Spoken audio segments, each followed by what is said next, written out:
संक्षिप्त शिव पुराण शतरुद्र संहिता भगवान शिव के द्विजेश्वर अवतार की कथा। राजा भद्रायु तथा रानी कीर्तिमालिनी की धार्मिक दृढ़ता की परीक्षा। तदंतर वैश्यनाथ अवतार का वर्णन करके नंदीश्वर ने द्विजेश्वर अवतार का प्रसंग चलाया। वे बोले, तात पहले जिन निर्विशेष भद्रायु का परिचय दिया गया था और जिन पर भगवान शिव ने ऋषभ रूप से अनुग्रह किया था, उन्हें नरेश के धर्म की परीक्षा लेने के लिए वे भगवान फिर द्विजेश्वर रूप से प्रकट हुए थे। ऋषभ के प्रभाव से रणभूमि में शत्रु पर विजय पा करके शक्तिशाली राजकुमार भद्रायु जब राज्य सिंहासन पर आरूढ़ हुए, तब राजा चंद्रांगद तथा रानी सीमंतनी की बेटी सती साध्वी कीर्तिमालिनी के साथ उनका विवाह हुआ। किसी समय राजा भद्रायु ने अपनी धर्मपत्नी के साथ बसंत ऋतु में वन विहार करने के लिए एक गहन वन में प्रवेश किया। उनकी पत्नी शरणागत जनों का पालन करने वाली थी। राजा का भी ऐसा ही नियम था। उन राज दंपति की धर्म में कितनी दृढ़ता है, इसकी परीक्षा के लिए पार्थिसित भगवान शिव ने एक लीला रची। शिव और शिव उस वन में ब्राह्मणी और ब्राह्मण के रूप में प्रकट हुए। उन दोनों ने लीला पूर्वक एक माया में व्याघ्र का निर्माण किया। वे दोनों भय से विहल होकर के व्याघ्र से थोड़ी ही दूर आगे रोते चिल्लाते भागने लगे और व्याघ्र उनका पीछा करने लगा। राजा ने उन्हें इस अवस्था में देखा। वे ब्राह्मण दंपति भी भय से विहल होकर के महाराज की शरण में गए और इस प्रकार बोले। ब्राह्मण दंपति ने कहा, महाराज हमारी रक्षा कीजिए, रक्षा कीजिए। ये व्याघ्र हम दोनों को खा जाने के लिए आ रहा है। समस्त प्राणियों के काल के समान भेद देने वाला ये हिंसक प्राणी हमें अपना आहार बनाए, इसके पूर्व ही आप हम दोनों को बचा लीजिए। उन दोनों का यह करना क्रंदन सुनकर के महावीर राजा ने ज्यों ही धनुष उठाया, त्यों ही वह व्याघ्र उनके निकट आ पहुंचा। उसने ब्राह्मणी को पकड़ लिया। वह बेचारी हा नाथ हा प्राण वल्लभ हा शंभु हा जगत करो इत्यादि कह करके रोने और विलाप करने लगी। व्याघ्र बड़ा भयानक था। उसने ज्यों ही ब्राह्मणी को अपना ग्रास बनाने की चेष्टा की, त्यों ही भद्रायु ने तीखे बाणों से उसके मर में आघात किया, परंतु उन बाणों से उस महाबली व्याघ्र को तने की व्यथा नहीं हुई। मैं ब्राह्मणी को बलपूर्वक घसीटता हुआ तत्काल दूर निकल गया। अपनी पत्नी को बाघ के पंजे में पड़ी देख करके ब्राह्मण को बड़ा दुख हुआ और वह बारंबार रोने लगा। देर तक रोकर उसने राजा भद्रायु से कहा, राजन तुम्हारे वे बड़े बड़े अस्त्र कहाँ हैं? दुखियों की रक्षा करने वाला तुम्हारा विशाल धनुष कहाँ है? सुना था तुम में 12,000 बड़े बड़े हाथियों का बल। वे क्या हुआ? तुम्हारे शंख खड्ग और मंत्र अस्त्र विद्या से क्या लाभ हुआ? दूसरों को क्षीण होने से बचाना क्षत्रिय का परम धर्म है। धर्मज्ञ राजा अपना धन और प्राण देकर भी शरण में आए हुए दीन दुखियों की रक्षा करते हैं। जो पीड़ितों का प्राण रक्षा नहीं कर सकते, ऐसे लोगों के लिए तो जीने की अपेक्षा मर जाना ही अच्छा है। इस प्रकार ब्राह्मण का विलाप और उनके मुख से अपने पराक्रम की निंदा सुनकर के राजा ने शोक से मन ही मन इस प्रकार विचार किया, हो आज भाग्य के उलटफेर से मेरा पराक्रम नष्ट हो गया, मेरे धर्म का भी नाश हो गया, अतः अब मेरी संपदा, राज्य और आयु का भी निश्चय ही नाश हो जाएगा। यो विचार करके राजा भद्रायु ब्राह्मण के चरणों में गिर पड़े। उसे धीरज बताते हुए बोले, ब्राह्मण मेरा पराक्रम नष्ट हो गया है। महामते मुझे क्षत्रिय अधम पर कृपा करके शोक छोड़ दीजिए, मैं आपको मनवांछित पदार्थ दूंगा। ये राज्य, ये रानी और मेरा ये शरीर सब कुछ आपके अधीन है। बोलिए आप क्या चाहते हैं? तो ब्राह्मण बोले, राजन अंधे को दर्पण से क्या काम? जो भिक्षा मांग करके जीवन निर्वाह करता हो वह बहुत से घर लेकर के क्या करेगा?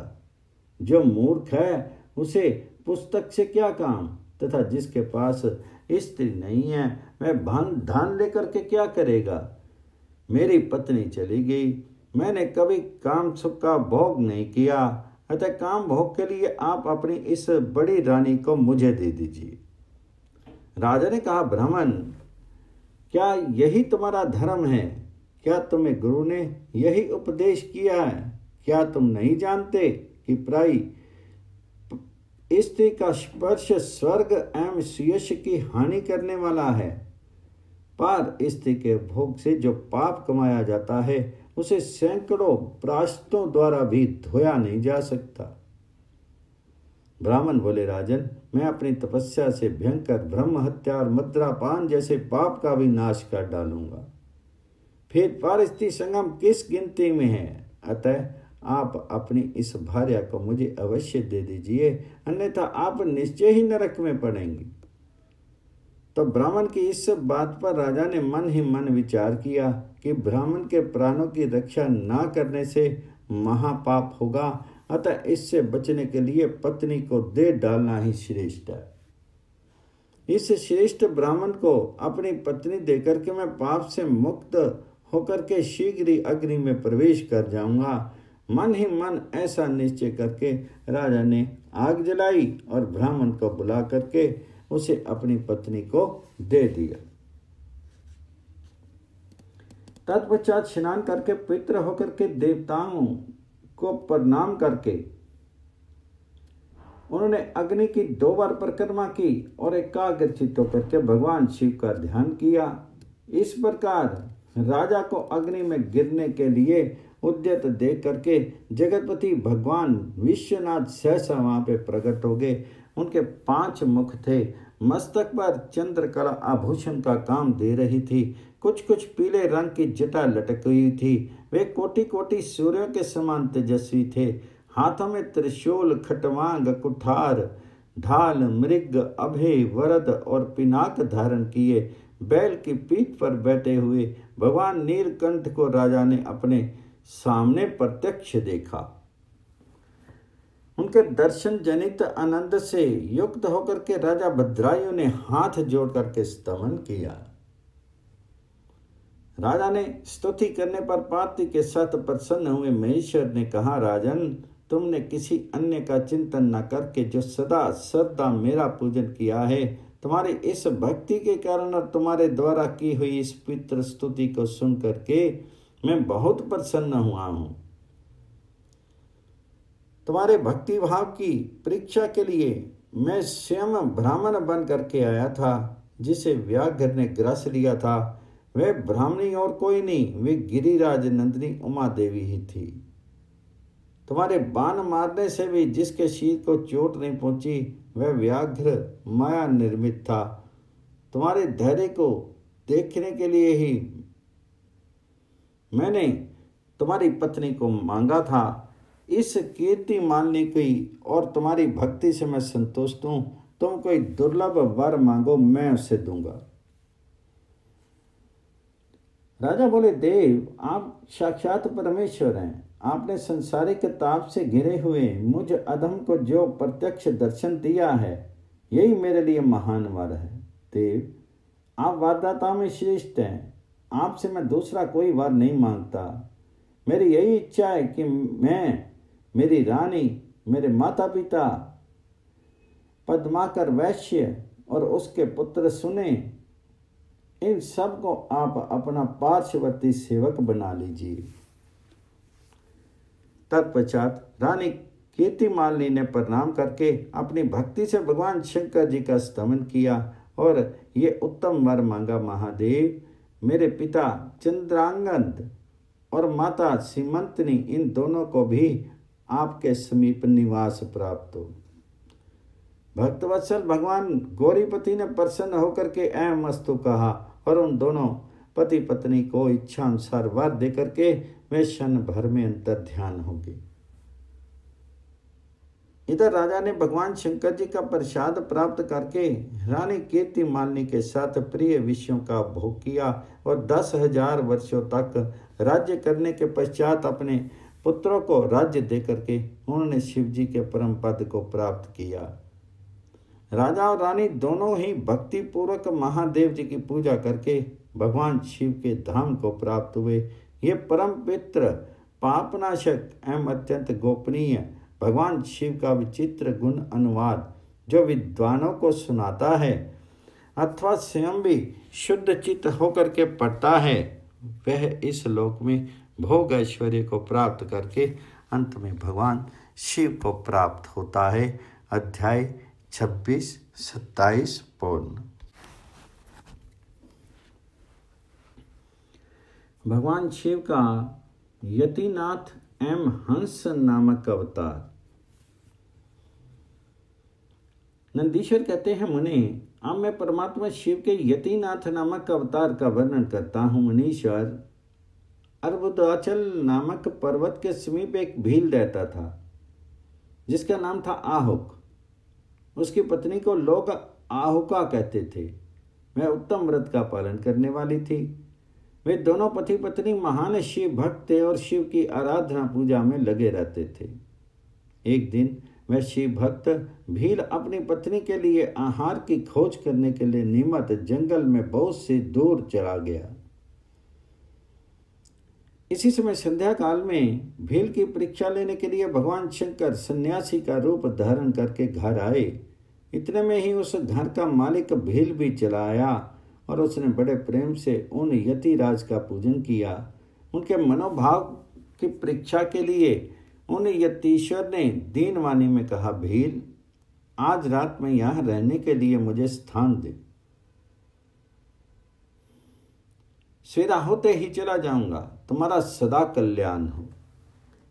भील बोला, स्वामी जी, आप ठीक कहते हैं, तथापि मेरी बात सुनिए। मेरे घर में स्थान तो बहुत थोड़ा है, फिर उसमें आपका रहना कैसे हो सकता है।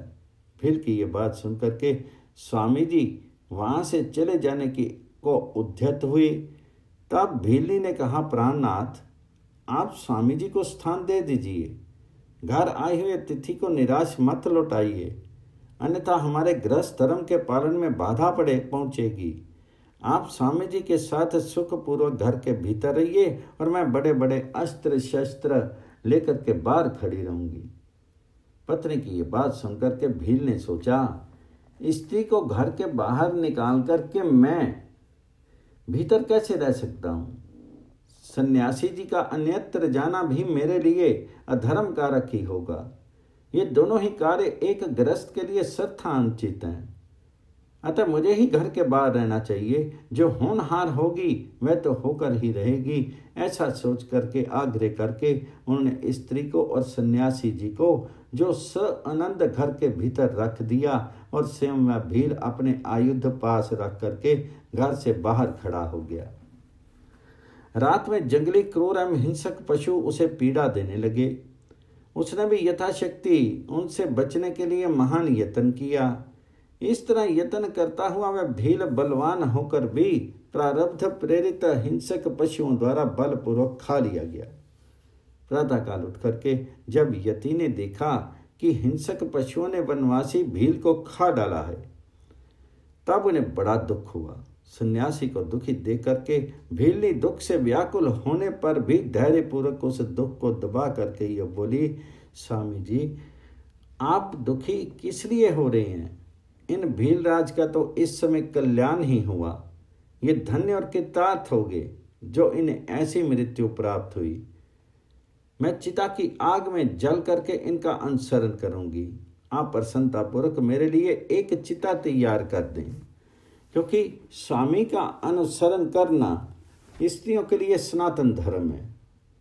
उसकी बात सुनकर के सन्यासी जी ने स्वयं चिता तैयार की और भीली ने अपने धर्म के अनुसार उसमें प्रवेश किया। इसी समय भगवान शंकर अपने साक्षात स्वरूप से उसके सामने प्रकट हो गए और उनकी प्रशंसा करते हुए बोले, तुम धन्य हो, मैं तुम पर प्रसन्न हूं।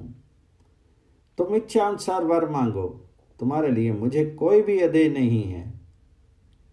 भगवान शंकर का ये परम आनंददायक वचन सुनकर के भिल्ली को बड़ा सुख मिला। वह ऐसी भोर होगी कि उसे किसी भी बात की सुध नहीं रही। उसकी उस अवस्था को लक्ष्य करके भगवान शंकर और भी प्रसन्न हुए और उसके ना मांगने पर भी उसे वर देते हुए बोले, मेरा जो यति रूप है ये भावी जन्म में हंस रूप से प्रकट होगा और प्रसन्नता पूर्वक तुम दोनों का परस्पर संयोग कराएगा। यह भील निषद देश की उत्तम राजधानी में राजा वीरसेन का श्रेष्ठ पुत्र होगा। उस समय नल के नाम से इसकी ख्याति होगी और तुम विदर्भ नगर में भीमराज की पुत्री दमयंती होगी। तुम दोनों मिलकर के राज भोग भोगने के पश्चात वह मोक्ष प्राप्त करोगे जो बड़े बड़े योगीश्वरों के लिए भी दुर्लभ है। नंदीश्वर कहते हैं, मुनि, ऐसा कहकर के भगवान शिव उस समय लिंग रूप में स्थित हो गए। वह भील अपने धर्म से विचलित नहीं हुआ, अतः उसी के नाम पर उस लिंग को अचलेश संज्ञा दी गई। दूसरे जन्म में वह आहुक नामक भील नैषद नगर में वीरसेन का पुत्र होकर महाराज नल के नाम से विख्यात हुआ और आहुका नाम की भीलनी विदर्भ नगर में राजा भीम की पुत्री दमयंती हुई और वे यतिनाथ शिव वहां हंस रूप में प्रकट हुए। उन्हें दमयंती का नल के साथ विवाह कराया। पूर्व जन्म के सत्कार जनित पुण्य से प्राप्त होकर के भगवान शिव ने हंस का रूप धारण करके उन दोनों को सुख दिया। हंस अवतारधारी शिव भांति भांति की बातें करने और संदेश पहुंचाने में कुशल थे। वे नल और दमयंती दोनों के लिए परम आनंददायक हुए। अध्याय 28 पूर्ण। 29वें अध्याय में भगवान शिव के कृष्ण दर्शन नामक अवतार की कथा। नंदीश्वर कहते हैं, सनत कुमार जी, भगवान शंभु के एक उत्तम अवतार का नाम कृष्ण दर्शन है, जिसने राजा नभग को ज्ञान प्रदान किया था। उसका वर्णन करता हूँ, सुनो। श्राद्ध देव नामक मनु के जो इक्ष्वाकु आदि पुत्र थे, उनमें नवम का नाम नभग था, जिनका पुत्र नाभाग नाम से प्रसिद्ध हुआ। नाभाग के ही पुत्र अम्बरीश हुए, जो भगवान विष्णु के भक्त थे तथा जिनकी ब्राह्मण भक्ति देख करके उनके ऊपर महर्षि दुर्वासा प्रसन्न हुए थे।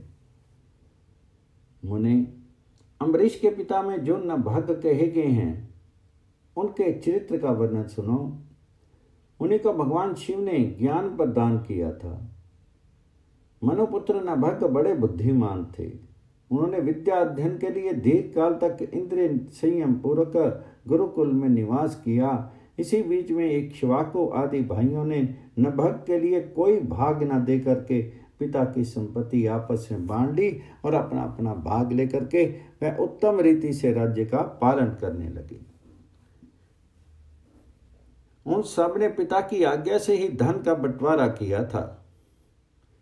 कुछ काल के पश्चात ब्रह्मचारी नभग गुरुकुल से सांगोपांग वेदों का अध्ययन करके वहां आए।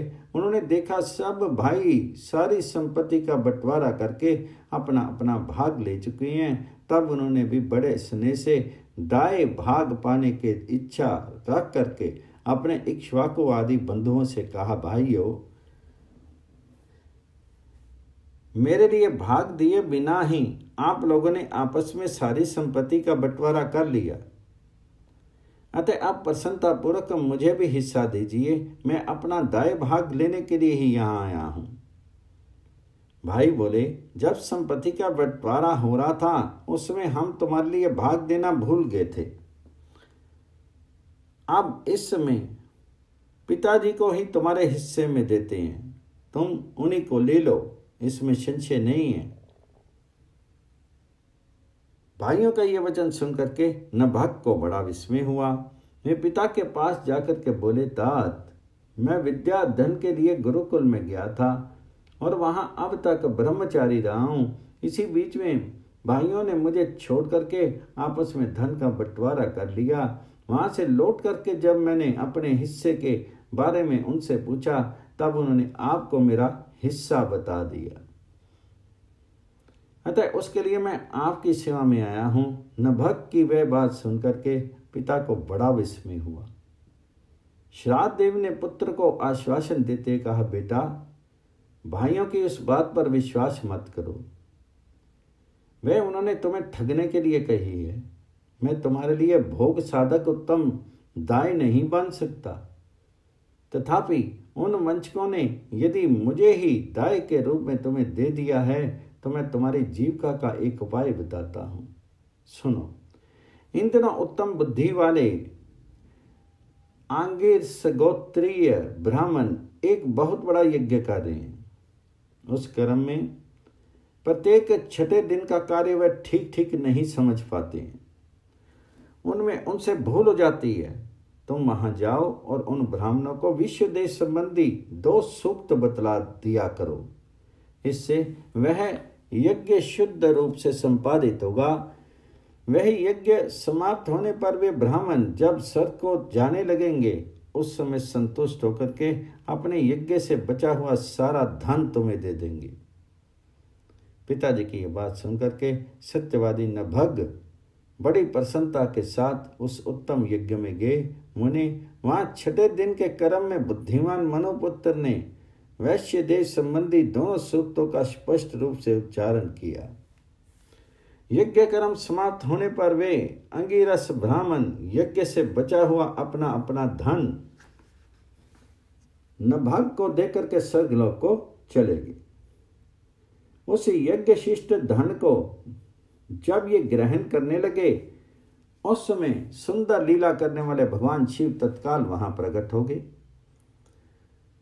उनके सारे अंग बड़े सुंदर थे परंतु नेत्र काले थे। उन्होंने नभग से पूछा, तुम कौन हो जो इस धन को ले रहे हो? ये तो मेरी संपत्ति है। तुम्हें किसने यहाँ भेजा है? सब बातें ठीक ठीक बताओ। तो नभग ने कहा, ये तो यज्ञ से बचा हुआ धन है जिसे क्षत्रियों ने मुझे दिया है। अब ये मेरी ही संपत्ति है। इसको लेने से तुम मुझे कैसे रोक रहे हो?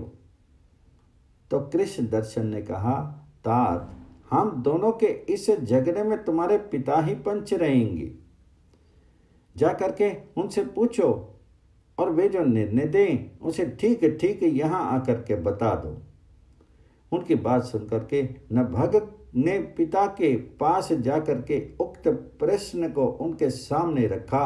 श्राद्ध देव को कोई पुरानी बात याद आ गई और उन्होंने भगवान शिव के चरण कमलों का चिंतन करते हुए कहा, मुनि बोले, तात, वे पुरुष जो तुम्हें वह धन लेने से रोक रहे हैं साक्षात भगवान शिव हैं। यूँ तो संसार की सारी वस्तु ही उन्हीं की हैं, परंतु यज्ञ से प्राप्त हुए धन पर उनका विशेष अधिकार है।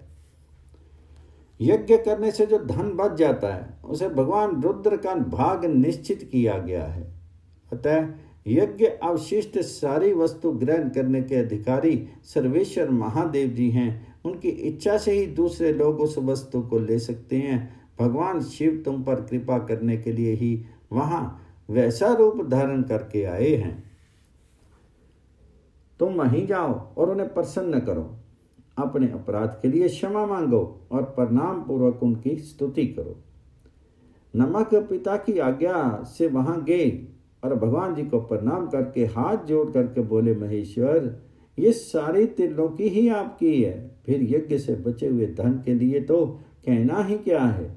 निश्चय ही इस पर आपका अधिकार है। यही मेरे पिता ने निर्णय दिया है।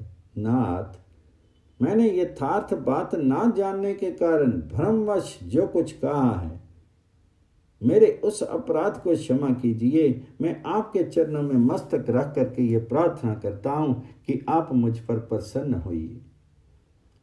ऐसा कह करके नभग ने अत्यंत दीनतापूर्वक हृदय से दोनों हाथ जोड़ करके महेश्वर कृष्ण दर्शन का स्तमन किया। उधर श्राद्ध देव ने भी अपने अपराध के लिए क्षमा मांगते हुए भगवान शिव की स्तुति की। तदनंतर भगवान रुद्र ने मन ही मन प्रसन्न होकर के नभग को कृपा दृष्टि से देखा और मुस्कुराते हुए कहा, कृष्ण दर्शन बोले, नभग, तुम्हारे पिता ने जो धर्म के अनुकूल बात कही है वह ठीक ही है। तुमने भी साधु स्वभाव के कारण सत्य ही कहा है, इसलिए मैं तुम पर बहुत प्रसन्न हूँ और कृपा पूर्वक तुम्हें सनातन ब्रह्म तत्व का ज्ञान प्रदान करता हूँ। इस समय ये सारा धन मैंने तुम्हें दे दिया, आप तुम इसे ग्रहण करो। इस लोक में निर्विकार रह करके सुख भोगो, अंत मेरी कृपा से तुम्हें सद्गति प्राप्त होगी। ऐसा कह करके भगवान रुद्र सबके देखते देखते वहीं अंतर ध्यान होगी। साथ ही श्राद्ध देव भी अपने पुत्र नभग के साथ अपने स्थान को लौट आए। इस लोक में विपुल भोगों का उपभोग करके अंत में वे भगवान शिव के धाम में चले गए। ब्राह्मण, इस प्रकार तुमसे मैंने भगवान शिव के कृष्ण दर्शन नामक अवतार का वर्णन किया। जो इस आख्यान को पढ़ता और सुनता है उसे संपूर्ण मनोवांछित फल प्राप्त हो जाते हैं। अध्याय 29 पौध।